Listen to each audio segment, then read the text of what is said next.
Hello, welcome to the video. आज का topic है टिश्यू या ऊतक।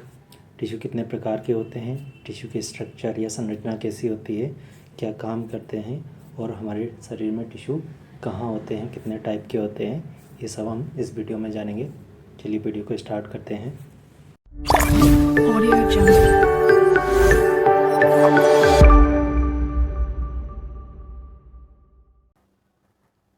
अब आता है टिश्यू की परिभाषा या ऊतक की परिभाषा।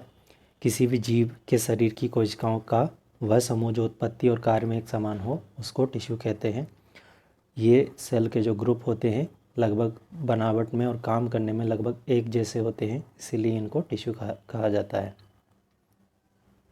टिश्यू या ऊतक की खोज सन 1801 में जेवियर वाइचेट नामक वैज्ञानिक ने की थी। हमारे शरीर में कई प्रकार के टिश्यू या ऊतक पाए जाते हैं, जो हम अभी आगे पढ़ेंगे वीडियो में। अब आता है टिश्यू या ऊतक का क्लासिफिकेशन या वर्गीकरण।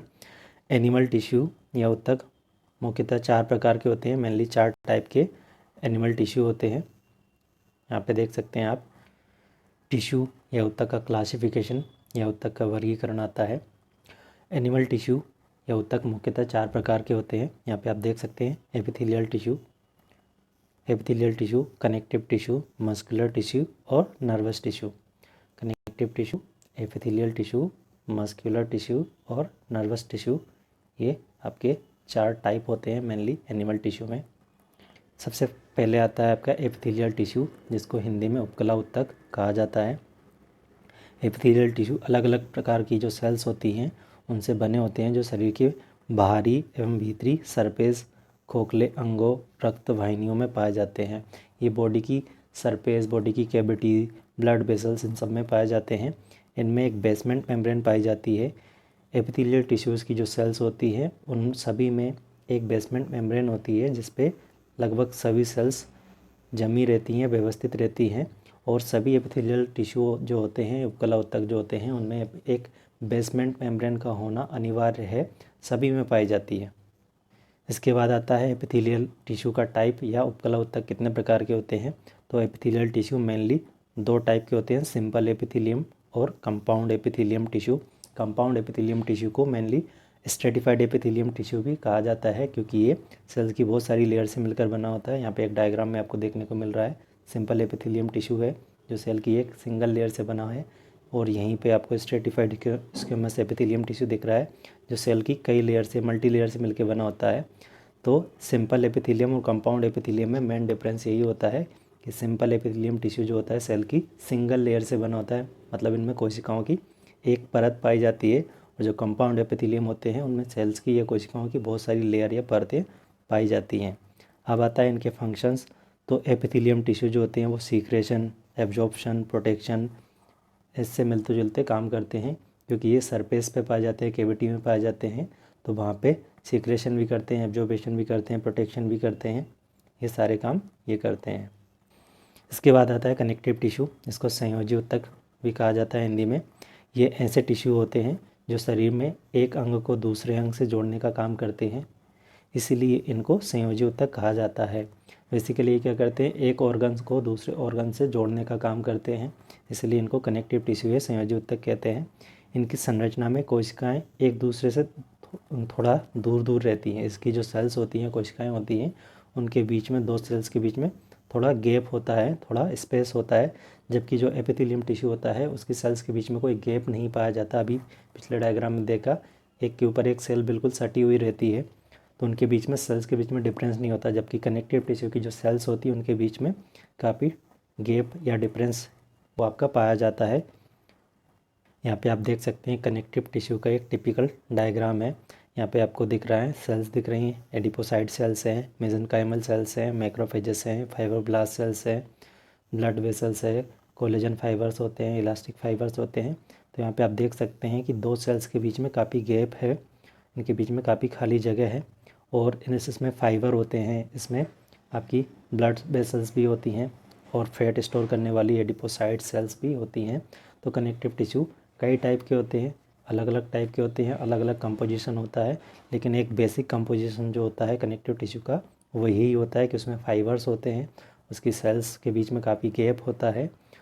इसके बाद आता है कनेक्टिव टिश्यू के टाइप। संयोजी ऊतक कितने प्रकार के होते हैं, तो संयोजी ऊतक कई प्रकार के होते हैं, जिसमें से कुछ इंपॉर्टेंट टाइप या मेन टाइप जो है वो यहाँ पे हैं। सबसे पहले है एरियोलर टिश्यू। एरियोलर टिश्यू होता है। दूसरा होता है एडिपोज टिश्यू। एरियोलर टिश्यू जो होता है वो खाली जगहों को भरने का काम करता है, इसीलिए इसको एरियोलर टिश्यू या हिंदी में अंतराली ऊतक भी कहा जाता है, अंतराली अवकाशीय ऊतक। और दूसरा जो होता है एडिपोज टिश्यू होता है। एडिपोज मतलब फैट, तो आपका जो एडिपोज टिश्यू होता है वो फैट स्टोर करने वाला टिश्यू होता है। नेक्स्ट आता है आपका fibrous tissue. Fibrous tissue fibre से बना होता है। बोन टिश्यू, जो हमारी बोन होती है। ब्लड, तो हमारा ब्लड भी एक प्रकार का कनेक्टिव टिश्यू होता है। Adipose tissue. इलास्टिक टिश्यू होते हैं, जिनमें फैलने सिकुड़ने का गुण पाया जाता है। कार्टिलेज टिश्यू होते हैं, बोन से मिलते जुलते ही होते हैं कार्टिलेज टिश्यू। और नेक्स्ट आता है हेमेटोपोइटिक टिश्यू। तो हेमेटोपोइटिक टिश्यू में आपका बोन मैरो जो आता है, जहाँ पे ब्लड बनता है, उसको हेमेटोपोइटिक टिश्यू कहते हैं। ये सभी टाइप हैं कनेक्टिव टिश्यू के। इसके अलावा भी और भी कनेक्टिव टिश्यू के टाइप होते हैं, बट ये इम्पोर्टेंट होते हैं। यहाँ पे आप देख सकते हैं कनेक्टिव टिश्यू में एडिपोज टिश्यू का डायग्राम है, बोन, कार्टिलेज और ब्लड। इनमें कुछ बेसिक चीज़ें होती हैं, तो सभी में मैट्रिक्स होता है। सभी कनेक्टिव टिश्यू में मैट्रिक्स होता है, सेल्स होती हैं और फाइबर्स होते हैं। ये तीन चीज़ें लगभग सभी टाइप के कनेक्टिव टिश्यू में पाई जाती हैं। अब देखते हैं इनके फंक्शंस। तो फंक्शन में ये support, structure formation, protection, transportation का काम करते हैं। सपोर्ट करते हैं दो ऑर्गन्स के बीच में खाली जगह जो रहती है उसको भरने का काम करते हैं। स्ट्रक्चर फॉर्मेशन, तो बहुत सारी स्ट्रक्चर्स जैसे बोन्स हैं और कार्टिलेज हैं, ये बहुत सारी स्ट्रक्चर बनाने का काम करते हैं। प्रोटेक्शन का काम करते हैं, बोन्स भी हमारी बॉडी की जो इंटरनल ऑर्गन्स होते हैं उनको प्रोटेक्ट करते हैं। ट्रांसपोर्टेशन, तो हमारा जो ब्लड होता है वो ऑक्सीजन और न्यूट्रिशन वगैरह जो भी होता है उनको ट्रांसपोर्ट करने का काम करता है। ये सभी कनेक्टिव टिश्यू ही होते हैं। अब आता है मस्कुलर टिश्यू या पेशी ऊतक। ये ऐसे टिश्यू होते हैं जिनमें हमारे शरीर की पेशियाँ, जिनसे हमारे शरीर की पेशियाँ बनती हैं, मसल्स बनती हैं। इनमें लचीलापन होता है और संकुचन होने से शरीर में गति होती है। जब ये मस्कुलर टिश्यूज़ में संकुचन होता है, ये सिकुड़ते और फैलते हैं, तब हमारी बॉडी में मूवमेंट या गति होती है। इस टाइप के टिश्यू मस्कुलर टिश्यू होते हैं। यहाँ पे कुछ मस्कुलर टिश्यू के टाइप हैं। यहाँ पे तीन मेन टाइप होते हैं मस्कुलर टिश्यू के, कार्डियक मसल, स्केलेटल मसल्स और स्मूथ मसल्स। मस्कुलर टिश्यू मतलब आपकी मसल्स या पेशी होती हैं। तो हमारी बॉडी में तीन टाइप की मसल्स होती है, कार्डियक मसल, स्केलेटल मसल्स और स्मूथ मसल्स। कार्डियक मसल्स आपके हार्ट में पाई जाती हैं, जो एक स्पेशल टाइप की मसल्स होती है, बिना थके लगातार काम कर सकती हैं और करती भी हैं।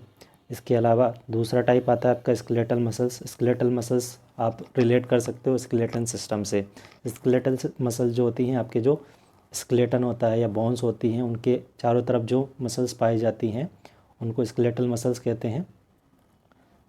ये आपके हाथ पैरों और जितने भी बोन्स होते हैं उनके चारों तरफ पाई जाती हैं। और नेक्स्ट टाइप होता है आपका स्मूथ मसल्स होती हैं। स्मूथ मसल्स आपके इंटरनल ऑर्गन्स में पाई जाती हैं। जितने भी स्मूथ ऑर्गन्स होते हैं, इंटरनल ऑर्गन्स होते हैं, उन सब में आपकी ये स्मूथ मसल्स पाई जाती हैं। अब आता है नर्वस टिश्यू या तंत्रिका ऊतक इसको कहते हैं। ये ऐसे टिश्यू होते हैं जो शरीर के अंदर और बाहर से संवेदना को प्राप्त करने का काम करते हैं। ये सभी प्रकार की सूचनाओं को आदान प्रदान करते हैं। जो जितनी भी टाइप की जो इन्फॉर्मेशन होती है बॉडी में सेंसेशन होती है, चाहे वो भूख लगना हो, प्यास लगना हो या कोई भी इन्फॉर्मेशन हो, दर्द होना, चोट लगना, वो सारी इन्फॉर्मेशन इस नर्वस टिश्यू से ही होके हमारे बॉडी में जाती है, ब्रेन तक जाती है, ब्रेन से बॉडी तक आती जाती है। सारा काम ये टिश्यू नर्वस टिश्यू ही करते हैं। हमारा मस्तिष्क या ब्रेन और तंत्रिका तंत्र इस प्रकार के टिश्यू से ही मिलकर बना होता है, एक विशेष प्रकार की तंत्रिका कोशिकाओं से मिलकर बना होता है। नर्वस टिश्यू जो होता है वो एक स्पेशल टाइप की सेल से बना होता है, जिसको न्यूरॉन या तंत्रिका कोशिका हम कहते हैं। यहाँ पे आपको एक न्यूरॉन का टिपिकल डायग्राम देखने को मिल जाएगा। यहाँ पे न्यूरॉन के कुछ पार्ट होते हैं, एक्सोन होता है, साइटोन होता है और एक्सोन टर्मिनल है। यहाँ पे माइलिन शीथ होती है, नोड ऑफ रेनवियर होते हैं, इसका न्यूक्लियस होता है, सेल बॉडी होती है, डेंड्रॉन्स होते हैं, डेंड्राइट्स होते हैं। ये सारी इसकी स्ट्रक्चर होती है। जो नर्वस जो न्यूरॉन होता है, नर्व सेल जो होती है, उसकी स्ट्रक्चर में आपको पढ़ने को मिलेगा। तो हमने जाना टिश्यू क्या होता है, टिश्यू कितने प्रकार के होते हैं और टिश्यू की स्ट्रक्चर कैसी होती है, ये सब हमने इसमें जाना। आई होप आपको वीडियो पसंद आया होगा। Thanks for watching.